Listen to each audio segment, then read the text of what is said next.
So Henry Leavenworth sees this area over here that's kind of like on a plateau overlooking the Missouri River, easily defendable. And he said, I don't care if that's Indian territory, that we're going to claim that for the U.S. Army. And so that's how it was established. Let's do a break here for a minute. We know that Rutherford B. Hayes came on post, and we know that Harry Truman and Dwight D. Eisenhower were here as soldiers. Yeah. Basic training, maybe? Well, through officer training they came here. Yeah. Yes, sir. Then was torn down, and these were just put up within the last 5 years. But you had mentioned trees. We have 11 state record trees on post. We have a pecan grove that Lewis and Clark discussed in their journals when they passed by here. They went into the grove, and recently our post forester took some pictures back there where he's trying to reach halfway around one of these massive pecan trees. It's just beautiful. This is the Command and General Staff College. So today there's about 2,000 people. You know, you just didn't sit in your cell and have a good time all day. You worked the farm. You know, so they raised hogs, cattle, anything that was consumed in that prison was grown on this post, including tobacco products. These are officers' homes. These were constructed in 1890 to 1900. This is our museum. So those of you who want to disembark are welcome to go on the landscaping face here. It is just so pretty. Is that where the garrison commander lives? He lives, that's where Mr. Formica lived. Okay. But the garrison commander lives back there. Lewis and Clark, we know for a fact that they went up and they went down here and they camped out close to coming back. They camped out in 1806 near where the Command and General Staff College was. If we can install general officers, I love it. This is history. These are Civil War cannons right here. This is a French cannon over here from the French and Indian War period. We know for a fact there's 4 of them on post. They're, you know, Americans love to collect souvenirs. Clear view. Well, the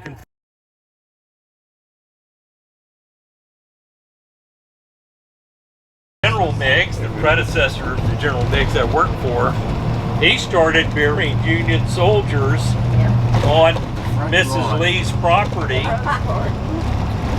Yeah, so anyway, hey, let's slow down right here. That mansion right there is the Sutler's Mansion. Dates from 18... whose store was right down here, and we'll see, get a better view of it. But every year that he made revenue, like made a lot of revenue, he built onto this house to where it's a mansion. Well, in 1855, Army regulation comes out that states basically you cannot, civilian cannot own property on a military installation, right? So he had to give up this home, and in exchange, the Army gave him 500 acres of Fort Leavenworth. Oh. Hey, and I went to the deeds office when we bought our property years ago, and it goes back from Jeff Wingo to Hiram Rich, Fort Leavenworth, Indian Territory. And it's like, that story's true. Holy cow. So he wasn't allowed to have a house, but just to give him 500 acres. That's right. That's right. And it's beautiful out there. So, imagine this. Let's stop right here just for a second. Oh, the other, yeah, we won't have prison here by that time.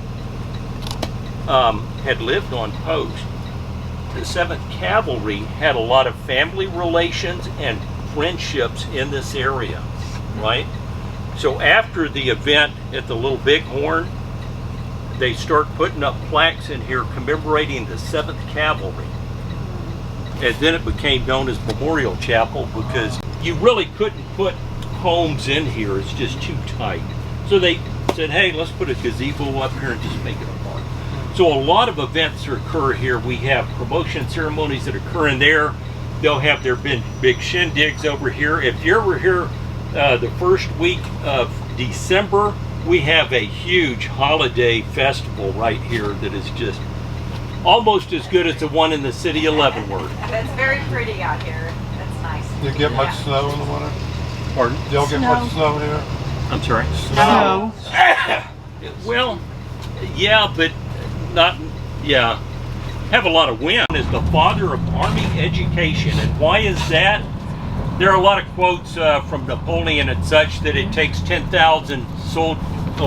There's a French quote, I can't quote it exactly, but it takes 10,000 soldier deaths for a general to learn his trade. Oh my God. Why? Because there was just not the education back in the older times of how to maneuver armies. Matter of fact, prior to Civil War, the U.S. Army did not have a lot of experience maneuvering armies, right? We had fought with Mexico, but actually that was not a huge scale fight, nothing like the Civil War.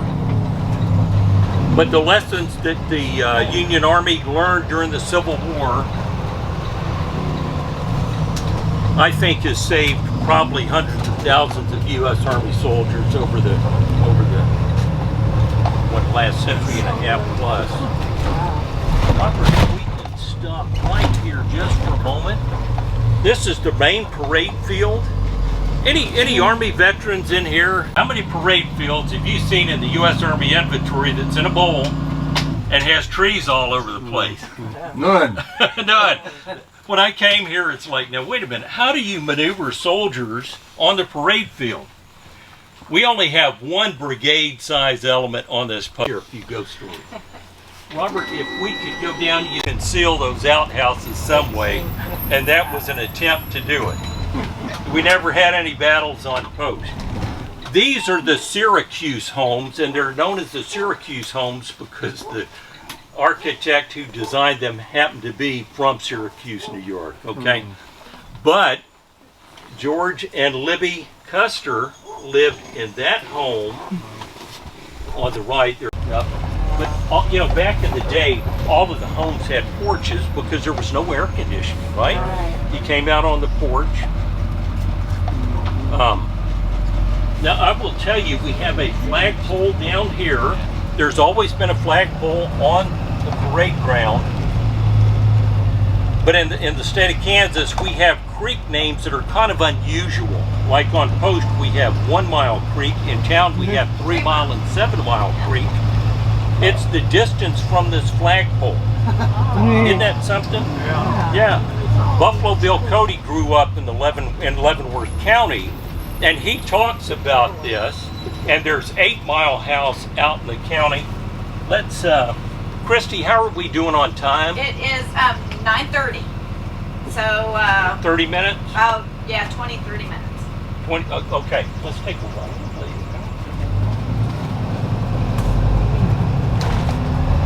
I'll show you the oldest firehouse in the Army inventory, and that's this building right here.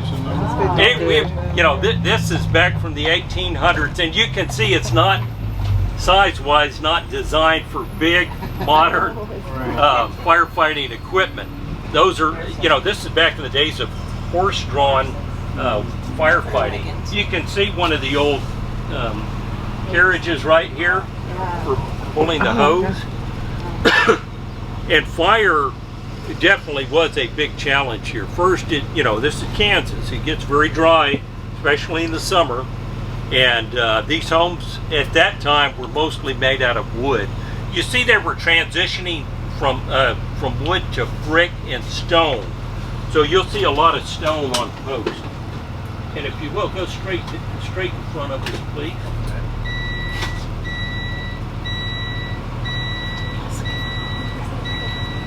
Do they have a place where they make the brick, or they bring those in from somewhere else? Oh, a perfect job for the inmates, right? Right, yeah. You'll notice that a lot of the bricks here will say U.S. What is it? U.S. Corrections. Military. 12th brick. Yeah, like 12th brick. Every 12th brick was stamped with like U.S. military corrections, you know, that acronym. I want you to see these buildings. Guess what these buildings originally had? You can imagine. Lots of horses, mules, and oxen. So this was an indoor riding arena down, and we're going to go all the way to the end. The old prison site. Oh. Yeah, we kept the walls up because it's kind of a neat historical aesthetic. Is probably the right word. Things for you to see. But the cell block, you see where all those cars are parked over there? We had a huge 5-story cell block that could house 1,100 inmates. I remember coming here on the street when it was being torn down. Huge wrecking ball that took them 3 months to knock that thing down because the walls were just super thick. So you can see we still use all these as staples. Is that the guard watchtower over there, or smoke? Yeah, those are watchtowers in there. And they say that watchtower right over there is haunted. I've never seen anything up there, but at night there's a glow, and it's whatever you want to believe, you know. They had their own power plant too? I'm sorry? They had their own power plant too? Yeah, it had a steam power plant. And I love this, your time being a Boy Scout. He said, I wasn't a Boy Scout, I was a horse Boy Scout. It's like, okay, you got me. And what they would do when they would go camping out, they would come up here and borrow horses from the veterinary clinic because the horses needed to be exercised. Just have them back by 6 o'clock on Monday morning, they'd be square. Yeah, so lots of fun stories. Now, my understanding is, see how tall that wall is? It's supposed to be just as tall down into the ground so that inmates don't huddle out, right? Right, thank you. What I want to do is when we get up to the stop sign up here, let's take a right. We'll go up and see some active horse stables. You know, if you're a military member or military retiree, you can pay to have your horses kept on post. Now, you know, you're taking care of them. You know, you're feeding them, you're cleaning the stables and such. And oh, by the way, if you want horse fertilizer, you can have as much as you want. What they call warfighter events. Rather than maneuver 10,000 troops out in the field and cost the taxpayer, they'll have leader training. Now notice that we have active horse stables right here, these two, as we're coming up on the left. And Robert, at the stop sign, we're going to take the hospital. It doesn't have an emergency room, and you cannot stay overnight. So it's limited on its services with 23,000 burials. For regular burials, it's closed. We're full. Cremations, we can still bury cremations here. And back in my old office, I had a old photograph from the 1870s of a cavalry charge right here, and in the background, you see tombstones.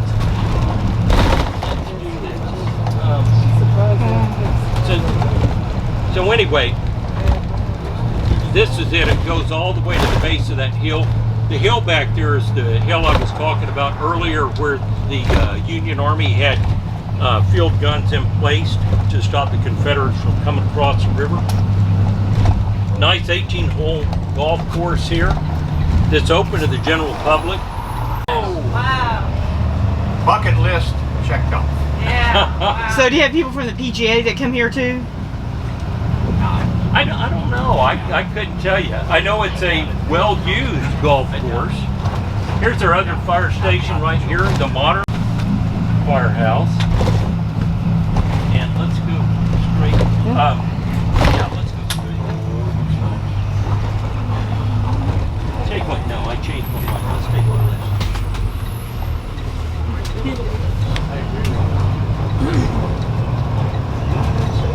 Now, those of you who served in the military, I want to tell you a little bit about the plush accommodations of our soldiers today, young single soldiers, male and female.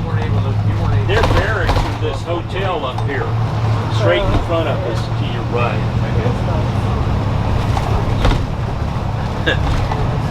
I didn't live in anything like that, did you? This is our school district headquarters. We have our own school district on post, Unified School District 207. 1,800 plus students. So if you're coming here, your kids have got to go to school someplace, that you have the free agency to send them downtown or here. Homeschool? Or homeschool. That's right. Have a very popular homeschool program here.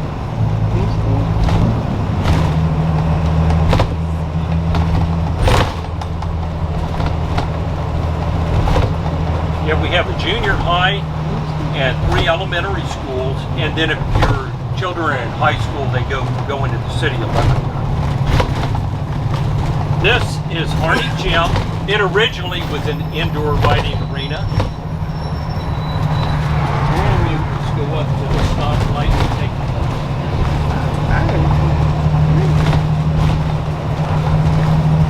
I love these trees in bloom. I never realized I had allergies till I moved to Kansas. We have a lot of ragweed up here. How long have you been here? We moved here in 2000. I was a soldier at the time, and 5 years later ended up retiring. And fortunately, a public affairs job came open, threw my hat in the ring, and fortunately got it, and did that for 16 years. In the Army, we lived right in that neighborhood right there. I'd like to turn into the Buffalo Soldier Monument, please. What rank did you come out of? I was a major. Yeah. So you But I did a little bit of double dipping. Oh yeah, those statues. Thank goodness here.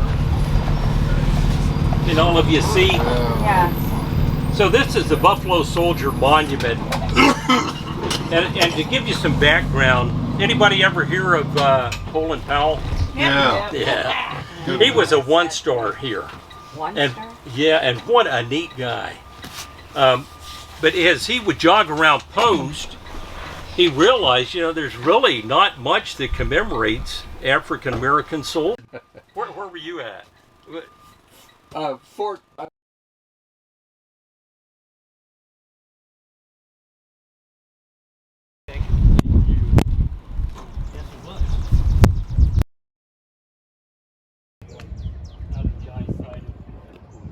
I can't think of anything. You are really well versed in travel. I tried it.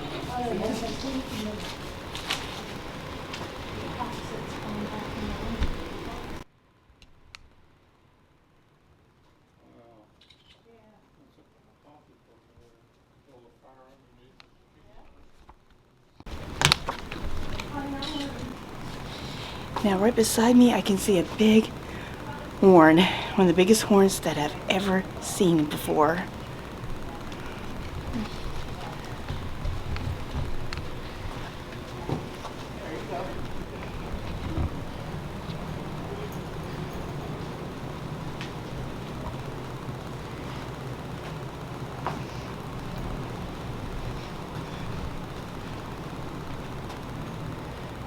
Well, that's a huge coffee maker.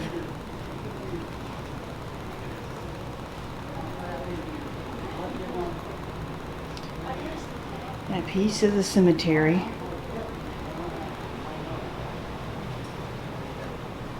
Face mask. Okay, well, back in the Spanish flu. Doesn't look much different than from today. Oh, looks like a movie projector of the day. Dark.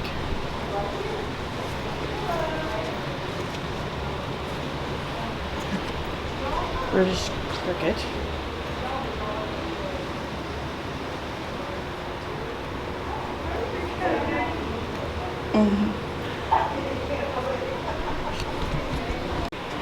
Wow, look at the banjo in the uniform.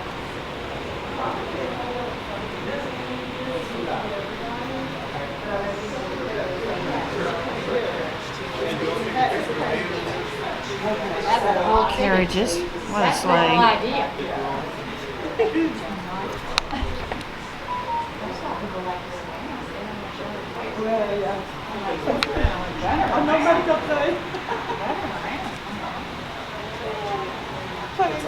Can I get up there?